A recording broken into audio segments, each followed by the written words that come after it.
Let's have a heart-to-heart for a minute.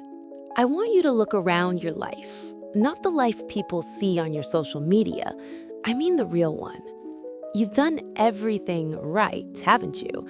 You got the job, you made the connections, you say the right things at the right time. Your life looks perfect. It looks shiny. It looks like a success story. But why does it feel like you can't breathe? Why is it that every time you close your front door, you feel this heavy, crushing weight on your chest? It's because you've built yourself a cage. Oh, it's a beautiful cage. It's made of gold, it's lined with silk, and everyone who looks at it from the outside is jealous of it. But a cage is still a cage, even if the bars are gold. Welcome to Silent Truths. Today, we're going to talk about the highest tax you will ever pay. The price of saying yes when your soul is screaming no. We're going to talk about the golden cage of people-pleasing and how we became prisoners of our own success. Stay with me until the very end, because today, we aren't just looking at the bars, we're going to find the key. If you're tired of living a life that isn't yours, hit that subscribe button. Let's break out. You know, nobody wakes up one day and decides to be a prisoner. It happens slowly, one yes at a time. It starts when we're kids. We learn that if we're good, we get a reward. If we follow the rules, we get the smile. If we suppress our own anger or our own needs to make our parents or teachers happy, we're called mature or well-behaved. And we carry that into adulthood. We start building the cage. We choose the degree because it makes our family proud. We take the job because it sounds prestigious at dinner parties. We stay in the relationship because it looks good to the outside world. We think we're building a life of security, but what we're actually doing is building a prison of expectations. Every time you agree to a project you hate, every time you laugh at a joke that offends you, every time you hide your true opinion just to keep the peace, you're adding another gold bar to the cage. And the scary part? You're the one who locked the door. Today? Why is no the hardest word in the human language? Because we've been conditioned to think that no means I'm a bad person. We think that if we say no, we'll be rejected, we'll be abandoned, we'll be seen as selfish. So we become yes addicts. We say yes to the extra work when we're already burnt out. We say yes to the social events when we just want to be alone. We say yes to the version of ourselves that everyone else expects. But here is the silent truth. Every yes you give to someone else that you don't actually mean is a no you are giving to yourself. You are saying no to your rest, no to your peace, no to your authenticity. And eventually, your soul starts to resent you. That's where that quiet anger comes from. That's why you're so tired all the time. It's not just physical exhaustion, it's the exhaustion of carrying a character that isn't you. Have you ever looked in the mirror after a long day of performing and didn't recognize the person looking back? That mask you wear, it's becoming your skin. We've become so obsessed with the external validation, the likes, the compliments, the social status, that we've completely lost the internal connection. We're like a high-end smartphone with a dead battery. We look beautiful on the outside, but we have no power on the inside. We're waiting for someone else to plug us in by telling us we're doing a good job. But what happens when the applause stops?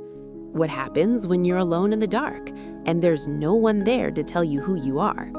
That's when the walls of the golden cage start to feel very, very close. That's when you realize that all the gold in the world can't buy you a single second of true, authentic peace. Let's talk about that feeling you get in your stomach. You know the one. It's that bitter, heavy sensation when you're doing something you don't want to do, but you're smiling while you do it. In psychology, we call it resentment. Resentment is the poison you drink while hoping the other person dies. But the truth is, you aren't drinking it because of them. You're drinking it because you didn't have the courage to set a boundary. Every time you people please, you aren't being kind. You're being dishonest. You're lying to them about how you feel, and you're lying to yourself about what you can handle. This resentment is like a slow leak in a boat. You don't notice it at first. You're busy keeping everyone else dry, making sure everyone else is comfortable, but then you look down and you're up to your knees in cold, dark water. You start to hate the people you're trying to please. You start to hate your job, you start to hate your life, not because they're bad, but because you have disappeared. You've become a ghost in your own story, haunting the halls of your golden cage. We need to deconstruct something right now. Most of us stay in the cage because we want to be seen as a good person. We think that being good means being nice. But let me tell you something. Nice is not the same as kind. Nice is a mask. Nice is about making sure people like you. Nice is about avoiding conflict at any cost. But kindness? Kindness is about the truth. Sometimes the kindest thing you can do for someone is to say no. Because when you say no, you're being honest. You're showing them who you really are. You're giving them the chance to meet the real you, not the fake version you've been feeding them.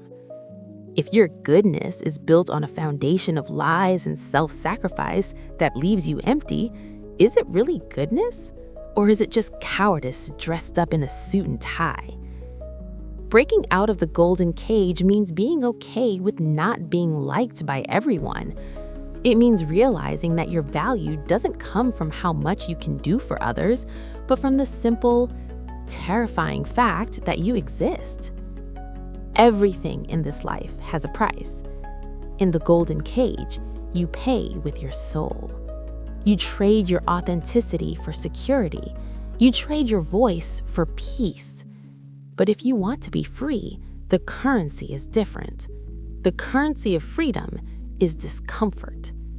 To be free, you have to be willing to have the awkward conversation. You have to be willing to disappoint people. You have to be willing to let the perfect image shatter so the real truth can emerge from the cracks. Think about the things you're holding on to.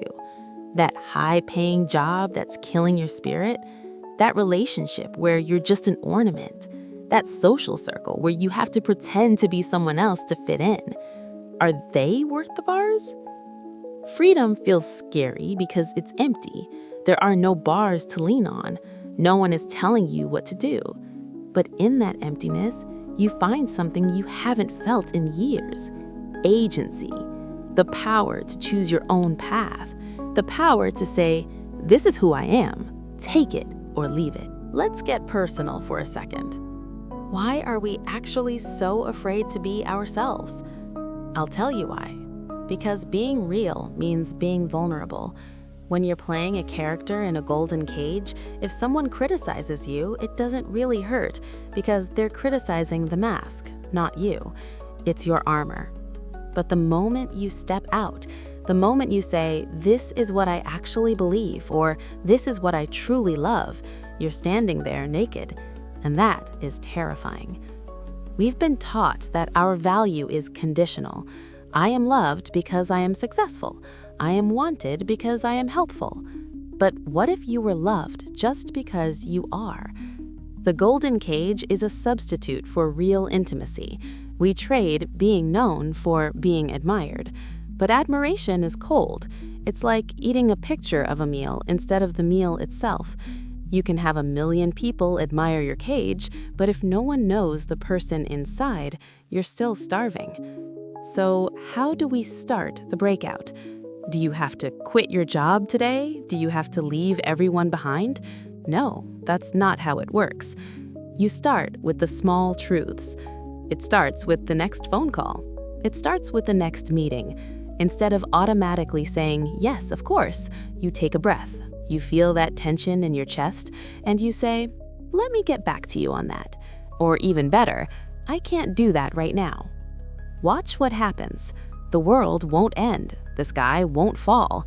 In fact, something amazing happens. The people who only loved your cage will start to leave, and let them. because they are making room for the people who will love your freedom. You have to be willing to be the villain in someone else's story to be the hero in your own. You have to be okay with someone saying, "You've changed." Of course you've changed. You're waking up. We're reaching the end of today's conversation. But look, I want you to imagine something. Imagine waking up tomorrow morning and for the first time in years, you don't feel that weight on your chest. Imagine looking at your calendar and seeing only things that make your soul feel alive.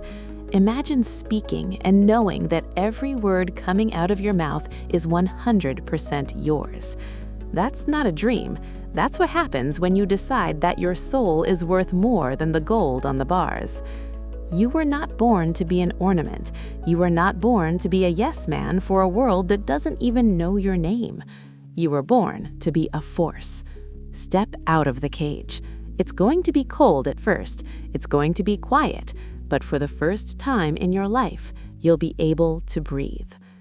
Thank you for sticking with me through this long, deep dive on silent truths. This was a hard one because it's about the things we hide even from ourselves. If you felt the bars shaking while you listened to this, subscribe. Stay with us. We're building a community of people who are tired of the cage. Now, tell me in the comments, what is the one yes you said recently that you wish was a no? Let's be honest with each other down there. Wait for our next episode. We're going to talk about the shadow self, the parts of us we're afraid to look at. Until then, stay real and remember, the door was never locked.